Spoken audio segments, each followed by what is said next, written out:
अस्सलाम वालेकुम वरहमतुल्लाहि वबरकातुहू। मैं सच आपकी खिदमत में हाज़िर। उम्मीद है आप सब लोग खुशबाश होंगे।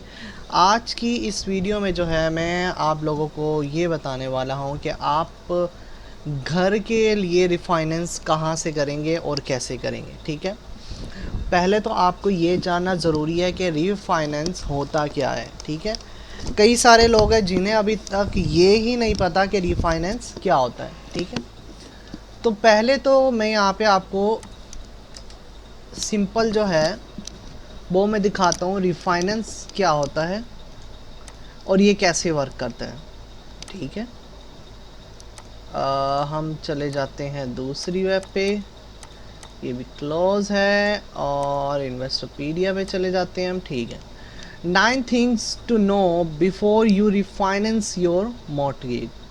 ठीक है, आपको 9 चीज़ें जानना ज़रूरी हैं अपने मॉर्टगेज को, अपनी प्रॉपर्टी को, अपने लोन को रिफाइनेंस करने के लिए। ठीक है, तो पहला ऑप्शन जो यहाँ पे उसने दिया है, नो योर होम्स इक्विटी।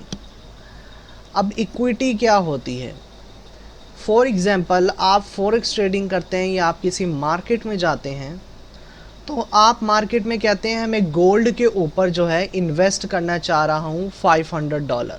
ठीक है, अब $500 पर कंपनी जो इक्विटी देगी वो आपको देगी $800 की इक्विटी। ठीक है, बेसिकली वो फंड नहीं होगा, वो होगी रेंज। ठीक है, वो आपकी रेंज होगी कि अगर कल को आप फुल लॉस में आ जाते हैं, आपके अकाउंट में जो $500 हैं वो वहाँ से बिल्कुल ख़त्म हो जाते हैं, तो जो $800 इक्विटी है उसमें से 500 माइनस करें तो $300।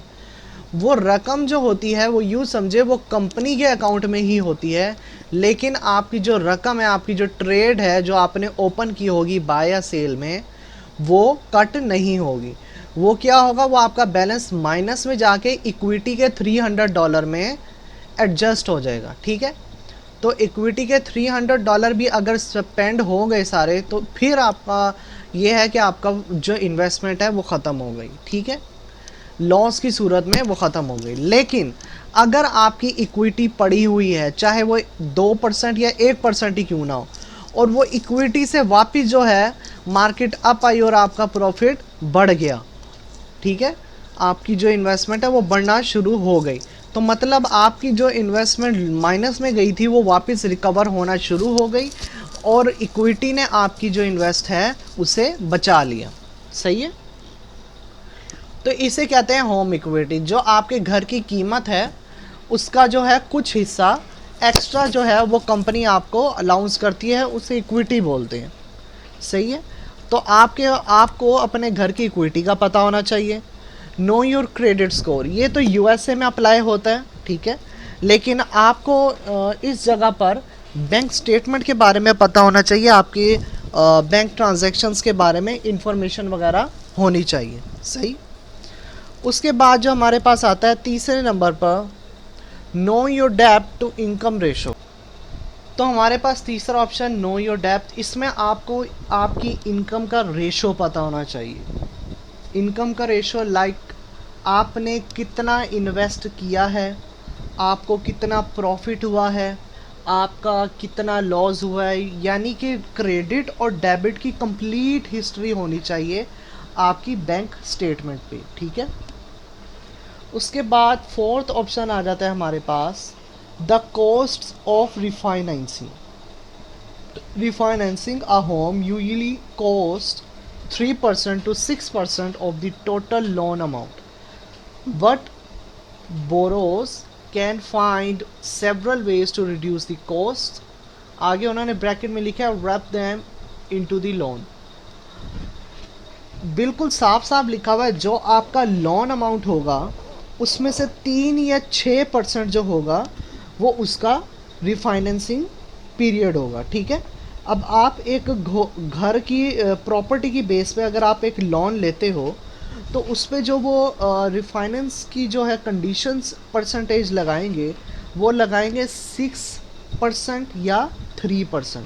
ठीक है, जिससे आप जो है उसके मुताबिक अपना लोन जो है वो पे करोगे, चाहे वो मंथली कंडीशंस में हो चाहे वो वीकली में हो, वो आपके ऊपर डिपेंड करता है। इसके ऊपर मैंने वीडियो बनाई हुई है कि आप किस तरह जो है उसे रिकवर कर सकते हो। सही है। नंबर 5 पे आ जाता है हमारे पास रेट्स वर्सेस दी टर्म। अब यहाँ पे रेट्स वो हैं जिसको हम मार्केट में देखते हैं। लाइक अगर आपके घर की प्राइस है 2 लाख और आपका जो मार्केट में टर्म है वो है अराउंड 5 लाख, ठीक है। तो प्रॉफिट कितना हुआ, जो बीच का मार्जिन है वो सारा का सारा प्रॉफिट हुआ। रेट्स और टर्म में बहुत ही बेसिक चीज़ होती है, ठीक है। रेट्स सेम नहीं रहते, रेट फिक्स्ड भी होते हैं, रेट फ्लेक्सिबल भी होते हैं, लेकिन टर्म जो होती है उसमें लॉन्ग टर्म इंटरेस्ट रेट होता है, ठीक है। Long term interest rate ratio उसके अंदर इंक्लूड होती है। सही है। अब आगे जो है कैलकुलेट योर मंथली पेमेंट, यहाँ उन्होंने दिया हुआ है कि आप मंथली पेमेंट जो है अपनी कैलकुलेट कर सकें, और उसके हिसाब से जो है इन्होंने कैलकुलेटर बना के दिया हुआ है। अब फॉर एग्ज़ाम्पल होम प्राइस है इतनी और डाउन पेमेंट जो है वो है इतनी, ठीक है। 30 साल की उन्होंने लोन पेमेंट बनाई हुई है, लॉन्ग टर्म। अब यहाँ वो बताना चाहते हैं कि इंटरेस्ट बेस पे कितने साल का आप लोन लेना चाहते हैं। अगर आप लेंगे 10 साल का तो 3.42% आपको APR लगेगा। अगर 15 रखते हैं फिर भी आपको वही सेम ही लगा रहेगा। अब यहाँ पे क्रेडिट स्कोर डिपेंड करता है। अगर आपका क्रेडिट स्कोर जो US में है उनका 760 to 850 के दरमियान में है तो उनके लिए APR रेट भी कम हो जाएगा और मंथली पेमेंट भी जो है वो क्या हो जाएगी, वो कम हो जाएगी, ठीक है। अब अगर आपका क्रेडिट स्कोर जो है यानी कि पाकिस्तान या एशियन कंट्रीज़ के अकॉर्डिंग ले लें, आपकी जो बैंक स्टेटमेंट रिपोर्ट है वो अगर कम ट्रांजैक्शन वाली है तो आपको क्या होगा, आपको मंथली पेमेंट ज़्यादा पे करना पड़ेगा और उसका APR रेट भी ज़्यादा होगा, ठीक है। तो जितने आपकी स्टेटमेंट, आपका जो बैंक स्टेटमेंट है, सेटलमेंट है क्रेडिट और डेबिट की, जितना अच्छा स्कोर उसका होगा उतना ही आपको जो है कम पे करना पड़ेगा, और इंस्टॉलमेंट जो है उसका APR रेट भी कम होगा, ठीक है। उसके बाद रिफाइनेंस पॉइंट्स, आप अपने जो जितने पॉइंट्स आपने ऊपर जो मैंने बताए हैं उनको आप रिफाइनेंस करें और उनका जो है इक्वली 1% लोन जो है वो आपको पे करना पड़ेगा लोन कंपनी को, ठीक है। Known your break even point, an important calculation in the decision to refinance is the break even point। अच्छा, ब्रेक इवन पॉइंट उसे कहते हैं कि जिस पे कंडीशन लागू हो कि ये ब्रेक हो भी सकता है और नहीं भी हो सकता, ठीक है। अब ये रेट पर डिपेंड है कि अगर आपकी कॉस्ट जो है वो $2000 है, आप $100 पर मंथ सेव करते हो, ठीक है, तो आपको 20 मंथ लगेंगे उसको $2000 बनाने के अंदर, ठीक है। तो ये होता है ब्रेक इवन पॉइंट।